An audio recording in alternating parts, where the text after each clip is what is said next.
এই আপুর কথাগুলো আসলেই অস্থির।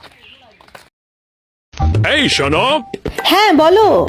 মনে হলো সেদিন বিয়ে হয়েছে, অথচ দেখো দেখতে দেখতে চোখের পলকে 22টা বছর কিভাবে কেটে গেল আমি টেরই পেলাম না। ও তাই নাকি জান? দেখতে দেখতে 22টা বছর চোখের পলকে তোমার কেটে গেছে স্বামী জান। তোমার হয়তো বা কেটেছে, আমার তো ভাই দেখতে দেখতে চোখের পলকে 22টা বছর কাটেনি। ঠিক আছে, আমার কিভাবে কেটেছে জানো?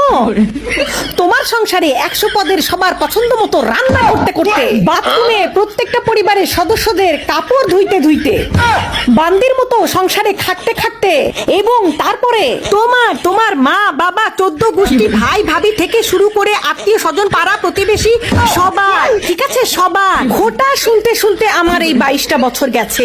দেখতে দেখতে তো যায়নি স্বামী জান, তোমার হয়তো দেখতে দেখতে চলে গেছে। তুমি আবার কোথায় থেকে কোথায় নিয়ে গেলা? ওমা, কোথায় থেকে কোথায় নিয়ে গেলাম মানে? তুমি তো বুঝবা না, তোমার তো দেখতে দেখতে আনন্দে কেটেছে, খাইতে খাইতে ঘুরতে ঘুরতে ফিরতে ফিরতে বাবা হইতে হইতে মজা পাইতে পাইতে কেটেছে। আমার তো ওভাবে কাটেনি স্বামী জান, আমার তো দেখতে দেখতে কাটেনি। আমার তো কাজ করতে করতে বান্দিগিরি করতে করতে জীবনের তেনা বের হয়ে গেছে, জীবন বাঁশপাতা থেকে তেজপাতা হয়ে গেছে। ঠিক আছে, আসছে বলতে কি সুখ। আহা, উনার দেখতে দেখতে চোখের পলকে 22টা বছর কেটে গেছে। আমার কাটেনি স্বামী জান, আমার কাটেনি।